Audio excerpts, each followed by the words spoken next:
வணக்கம். சமகால இலக்கியம் வாணிமோகனுக்கும் அதிபர் நடாமோகனுக்கும் அக்கம் 180 ராணி சம்பந்தர் ஜெர்மனியில் இருந்து. விளையாட்டு காட்டும் ரஷ்யா. பல காலமாக ஜெர்மன் போன்ற பல நாடுகளுக்கும் ரஷ்யாவிலிருந்தே எரிவாயு கிடைத்துள்ளது. ஆனால் இப்போது உக்ரைனுடன் போர் தொடங்கிய காலந்தொட்டு கிட்டத்தட்ட 3 வருடமாக ஆகின்றது. ஜெர்மன் ஆயுத விற்பனை உக்ரைனுக்கு கொடுத்து உதவி செய்து வந்ததால் எரிவாயு கொடுப்பதை ஜெர்மன் உட்பட பல நாடுகளுக்கும் ரஷ்யா நிறுத்தியுள்ளது. இதனால் எரிவாயுவை தடுத்து நிறுத்த தினமும் $10 மில்லியன் செலவிலான எரிவாயுவை சும்மாவே எரித்து விடுகிறதாம் ரஷ்யா. இப்படி இருக்கிறது இந்த போக்கு.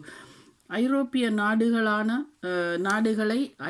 நாடுகளை முடக்க வேண்டும் என்ற காரணமே இது வலுத்து வருகின்றது. அவர்கள் உக்ரைனுக்கு செய்யும் உதவியின் முன்கோபம் காரணமாகவே இதனை ரஷ்யா செய்து வருகின்றதாம்.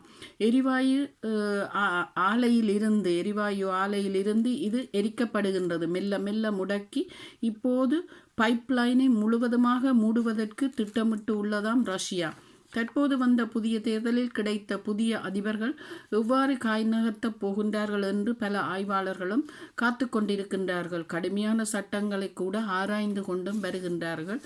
நன்றி, வணக்கமுடன் ராணி சம்பந்தர், ஜெர்மனியில் இருந்து.